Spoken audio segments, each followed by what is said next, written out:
In 1903, the Wright brothers' plane at Kitty Hawk lifted off the ground for just 12 seconds, changing human history forever. But what if that flight had failed? What if, after centuries of attempts, humans simply never cracked the code of powered, heavier-than-air flight? Today, we're stepping into that alternate timeline, a 2025 where no one has ever flown in an airplane. It's not a primitive world. It's just different in fascinating ways. Giant airships dock at tall towers in city centres. Super-fast trains zip through vacuum tubes, and underwater tunnels let you travel from New York to London without ever seeing the sky. This isn't science fiction. These are the technologies that would have evolved if our aviation history had taken a different turn.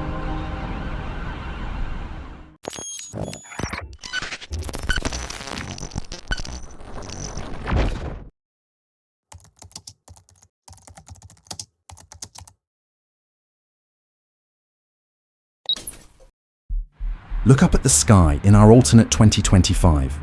Notice anything strange? It's empty. No white streaks of airplane trails, no tiny silver dots moving across the blue.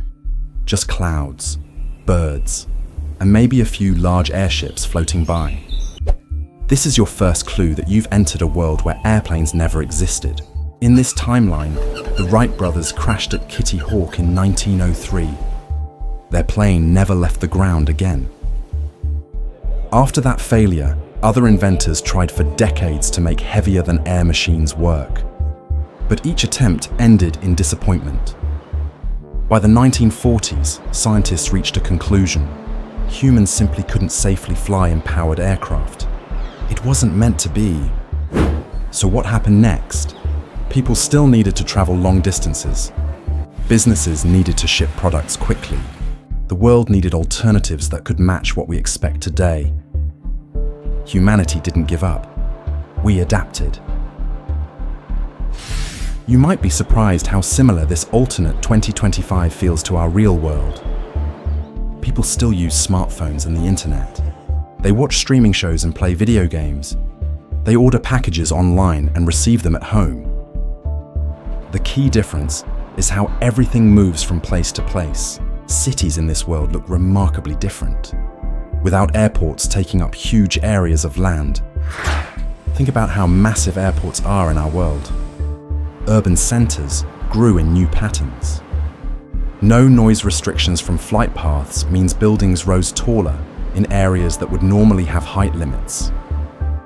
Where our world has sprawling airports on city edges, this world has massive transportation centres, right in the middle of downtown areas. Walk through New York City in this timeline, and you'll see a grand central transport hub 3 times bigger than Grand Central Station. It connects underground tube trains, traditional rail lines, and features massive towers where airships dock at the top.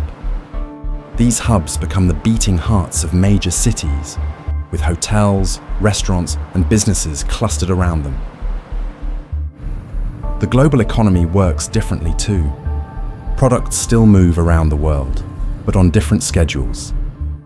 Business trips require more planning. A meeting in another country might mean a week of travel rather than a quick overnight flight. People take fewer international trips, but stay longer when they go. The pace feels less frantic, more deliberate. Without airports, cities repurpose that valuable land. In some places, the airport locations became new neighborhoods with parks and housing. In others, they transformed into the stations for the new transportation networks. Imagine LaGuardia Airport replaced by a massive train station with tracks spreading across the country and tube lines running underground. One surprising benefit of this airplane-less world: it produces about 30% less transportation-related carbon emissions than our reality. With no jet fuel burning in the skies, this world developed cleaner alternatives out of necessity.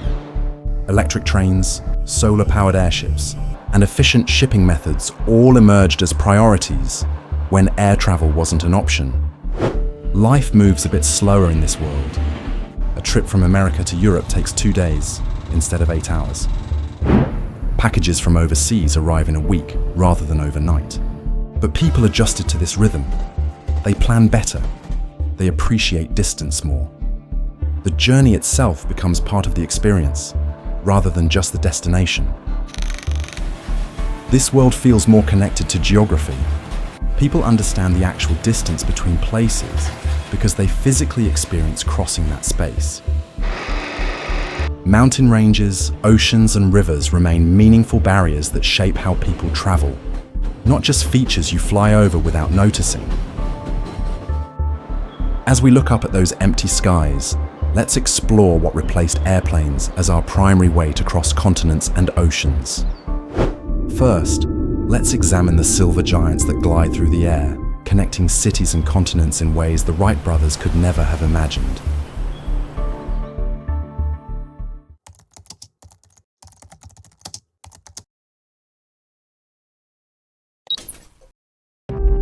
Look up again at our alternate 2025 sky. Those massive silver shapes floating above aren't UFOs. They're the kings of air travel in this world. Imagine walking downtown and seeing a 600-foot airship gently docking at a tall tower, passengers stepping off into an elegant terminal at the top of a skyscraper. This is how people travel through the air in our world without airplanes.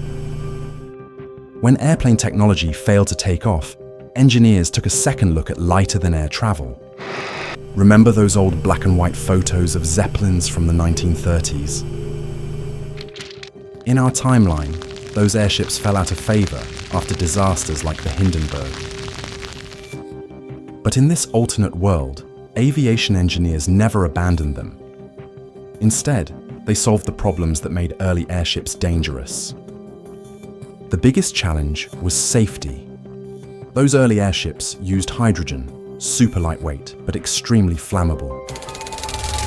The Hindenburg disaster showed the world how dangerous that could be. In our alternate 2025, modern airships use helium instead. It's completely non-flammable and nearly as light as hydrogen. Problem solved. But that was just the beginning. These new airships bear little resemblance to their ancestors. They use carbon fiber frames instead of metal, making them stronger and lighter. Their outer skins contain advanced materials that capture solar energy while maintaining perfect helium containment.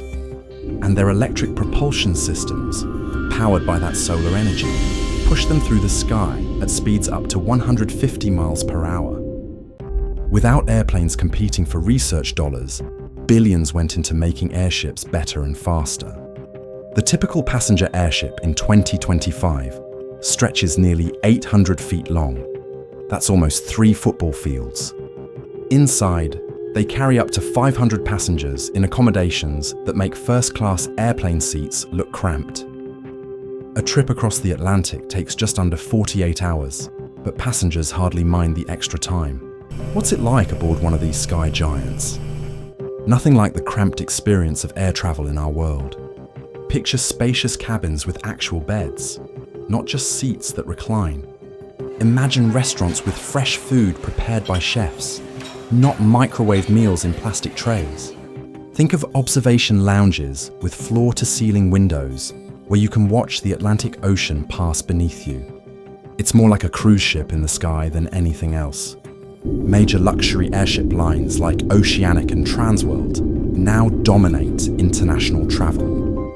Just as we have airport hubs in our world, this 2025 has massive airship terminals in major cities. London's King George V Airship Tower rises 800 feet above the Thames. New York's Empire State Building converted its top floors into docking stations for transatlantic arrivals. One of the most surprising developments? Space travel still exists. Without airplane technology, you might think rockets would never develop. But engineers found a different approach. Massive airships carry rockets to high altitude, about 60,000 feet, before launching them. This gives the rockets a head start above much of the atmosphere, making launches more efficient than our ground-based systems. The environmental impact of airship travel is minimal compared to our jet airplanes. These giant vessels use electric motors powered by solar panels covering their upper surfaces. On sunny days, they generate more electricity than they use, storing excess in advanced batteries. Even on cloudy days, they rarely need to use their emergency fuel cells. The result is nearly carbon-neutral travel across oceans. For all their advantages, airships do have limitations. That 150 miles per hour top speed can't match the 500 plus miles per hour of our commercial jets. For trips across continents where speed matters more than comfort, this world needed something faster. That's where the real engineering marvel of this alternate 2025 comes in, a network of tubes and tunnels that let you travel faster on the ground than we do in the air. Let's take a look at how engineers conquered the challenge of rapid land travel.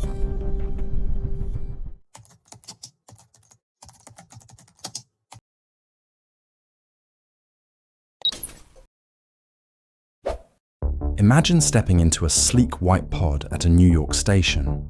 The doors close with a soft hiss. You feel a gentle push back in your seat, and suddenly the digital display shows your speed climbing rapidly. 300, 500, 700 miles per hour. Just 3 hours later, you step out in Los Angeles. This isn't science fiction, it's how people travel across continents in our airplane-less 2025. When engineers realized airplanes wouldn't work, they poured their talents into breaking speed barriers on land instead. Why fly over obstacles when you could go straight through them? The technology they created makes our real-world high-speed trains look like toy models. The biggest challenge was obvious: oceans.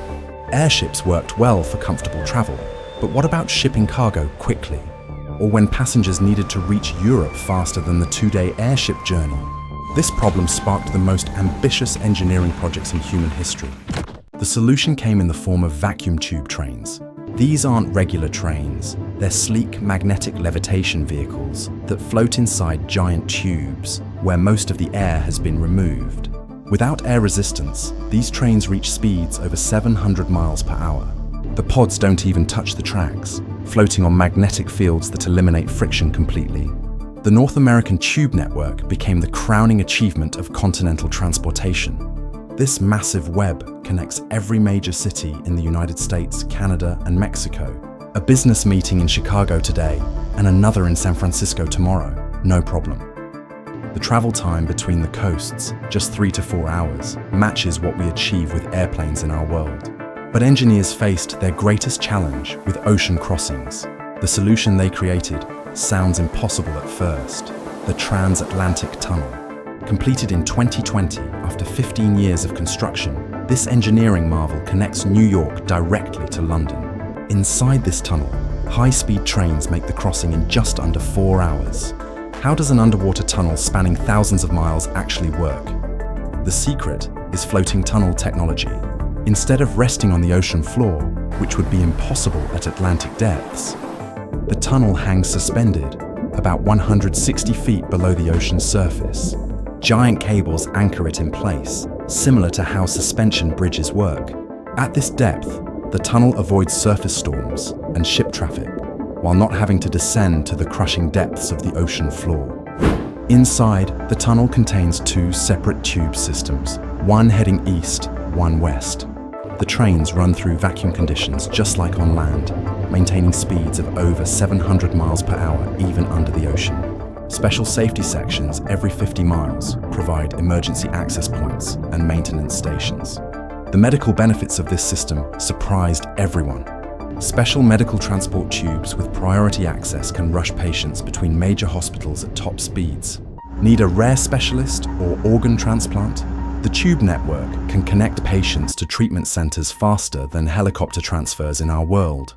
Heart attack victims in remote areas can reach major hospitals within the critical first hour. These enormous projects created something unexpected: unprecedented international cooperation. Building the transatlantic tunnel required America, Canada, Britain, and other European nations to work together for 15 years.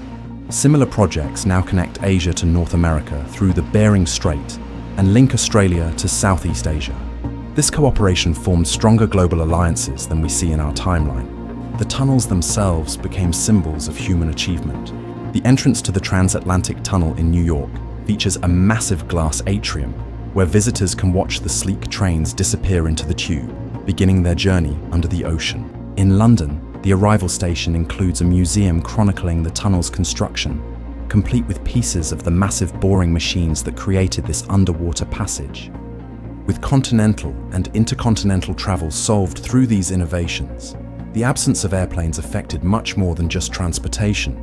This new network changed our culture, sports, and daily lives in surprising ways. So here we are, in this fascinating alternate 2025, a world without airplanes that managed to create something remarkable. We didn't fall behind technologically, we simply developed different solutions. The world we explored actually has some advantages over our own. Lower carbon emissions from transportation, more comfortable travel experiences in luxury airships, cities designed around people rather than noisy airports, and advanced rail systems connecting continents. The next time you look up and see airplane contrails crossing the sky, remember that our technological path wasn't the only possible one. Sometimes the roads not taken might have led somewhere wonderful too, perhaps even somewhere better.